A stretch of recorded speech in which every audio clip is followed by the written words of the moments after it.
عايز اخس 30 كيلو. انا عايزك تجيبي فستان او بنطلون او تيشيرت او طفل راكب فوق كتافي. الملايين عندهم نفس السؤال.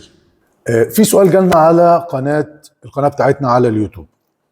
السؤال ده سؤال مهم جدا، والسؤال ده مش الشخص ده لوحده هو اللي عنده السؤال دوت، سؤال يعتبر الملايين عندهم نفس السؤال.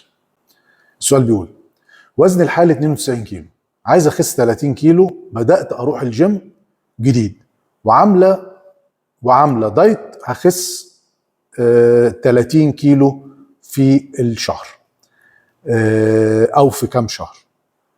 مشكلتي اني مش بستمر، يعني اخري شهرين في الدايت وبزهق وكله بيحبطني، مفيش حد بيشجعني، وعايز اتعلم امارس الرياضه في البيت. زي ما قلت السؤال ده بيتسأل مني كتير، وبشوفه من الناس القريبين مني، اللي هو الزهق، اللي انا ببدأ في الحاجه وما بكملهاش.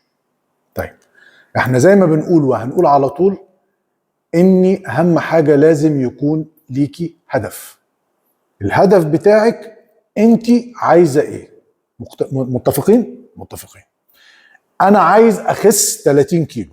عايز اخس 30 كيلو. لو انت قصدك ال 30 كيلو دول في شهر، انسي ليه؟ مش بحبطك، عشان انت عايزه تخسيهم وترجعي تاني، ولا عايزه تخسيهم وتستمري؟ اكيد انت عايزه تخسيهم وتستمر في الموضوع ده. طب هندي لنفسينا مهله 6 شهور. 6 شهور كل يوم هشيل من جسمي، هشيل 30 كيلو. ده يعني يعتبر كأنه طفل راكب فوق كتافي. انا هشيل كل يوم 5 كيلو، كل شهر كل شهر 5 كيلو من ال 30 كيلو دول. يبقى عندي كام؟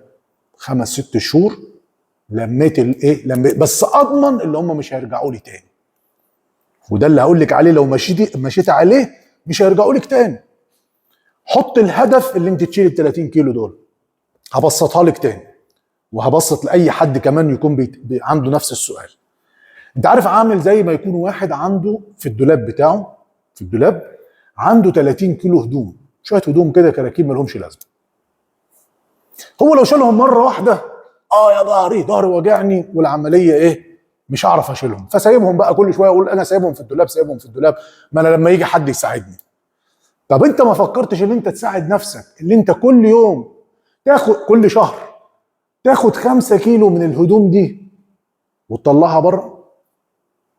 اسهل، صح؟ اسهل بكتير. يبقى خدت 5 كيلو النهارده، خدت 5 كيلو بكره، خدت 5 كيلو بعده. نفس القصه هنعملها مع ال 30 كيلو دول. 30 كيلو، 50 كيلو، 100 كيلو. هنعمل فتره لينا الهدف ده عشان اوصل للهدف ده. بعد الفتره دي لو وصلت ل 90% 80% في الهدف، انا برضو قوي.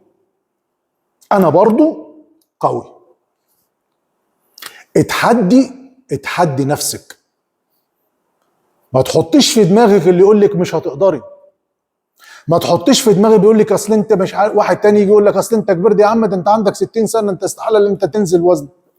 انسان. حط هدفك قدام عينك طول ما انت بتتنفس. حط هدفك قدام عينك وابدأ. توكل على الله وقول يا رب وابدأ. تمام؟ فدي نصيحتي الشخصية لحضرتك. ابدأي، حط الهدف. لو انا صورت الحلقة بتاعت ازاي تحسب السعرات الحرارية، هسيب لك اللينك بتاعها تحت. لو انا ما صورتهاش يبقى هتنزل قريب جدا.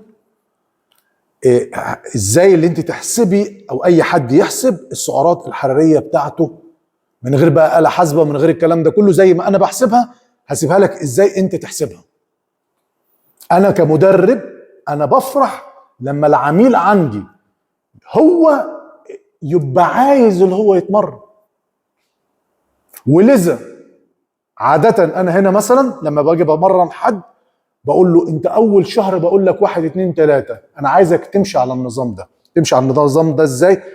حاول قلل اكلك. انا ما بكتبلوش نظام، اصلا انا مش ساحر. انا ما قلتلوش نظام، انا بقول له انا عايزك في اول شهر كل نص وجباتك، كل نص وجباتك. بعد كده قلل قلل قلل قلل بالطريقه ديت. بعد شهر لو بالفعل نفذ اللي انا قلت له عليه وابتدى يتغير، فهمني، بنكمل مع بعض. غير كده هو ما عندوش هدف، هو مش باكي على نفسه، انا هبكي عليه؟ استحاله طبعا. فده اللي بقوله لحضرتك. ابدأي في الاول، التمارين هتلاقيها عندك على قناه في بكره، هتلاقي فيها التمارين اللي ممكن وقت بوقت هتلاقي اللي ممكن تعمليها في البيت حتى من غير ما تروحي الجيم. اهم حاجه امشي كتير. الوجبات، لو انت بتاكلي مثلا دلوقتي الطبق بتاعك طبق كبير، طبق مثلا حجمه 30 سم، لو قدرت اللي انت نفس الطبق تقلليه تخليه مثلا 20 سم، طبق 20 اقل في الحجم، وتحطي كميه تتحط في الطبق اللي هو ال 20 سم. تمام؟ اقلل الكميه، انا عايزك تبدا الاول انت تقللي الكميه اللي انت بتاكليها، وتبذلي مجهود. لو انت بتروح الجيم توكل على الله وروح الجيم، ما بتروحيش الجيم تعمل التمارين في البيت وتتمشي. لو انا رايح الكليه بتاعتي مثلا 10 كيلو، باخد مثلا مواصله لغايه مثلا قبل الكليه ب 2 كيلو وانزل اخد مشي مثلا لو في عندي وقت فراغ. داخل الحرم الجامعي اتمشى، وانا راجع ممكن اتمشى شويه. بالليل لو قدرت ان انا اتمشى شويه اتوكل على المشي. مهم يا جماعه، المشي مهم جدا. فيبقى الخطوه الاولانيه الهدف. تاني حاجه اقلل الكميات، انا مش هعمل لك دلوقتي ولا نظام غذائي ولا الكلام ده كله. اقلل الكميات اللي انا عايزها، بحسب سعراتي واقلل الكميات. بعد كده اعمل الرياضه بتاعتي، مجهود. اقعدي في البيت ارقصي، شغالي مهرجان، شغالي مش عارف ايه، ارقصي في البيت، ارقصي. كله ده هيخليكي اللي انت تخسري دهون. ما تبصيش للميزان، الميزان انت توزن عليه النهارده، شوفي عندك كام وانسي الميزان.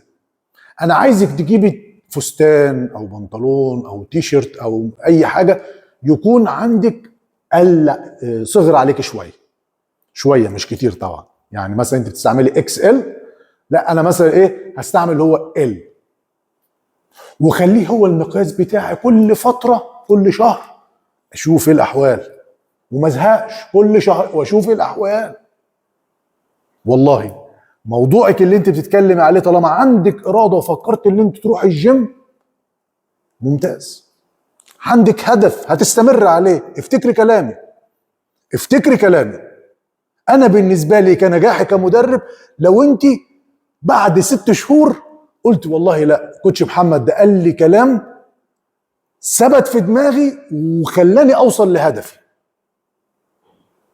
هو مش انا اللي خليتك، انت اللي خليتي نفسك. ليه؟ اللي انت جواكي حاجه بس عايزه اللي هي حد يشاور لك عليها، تحدي نفسك.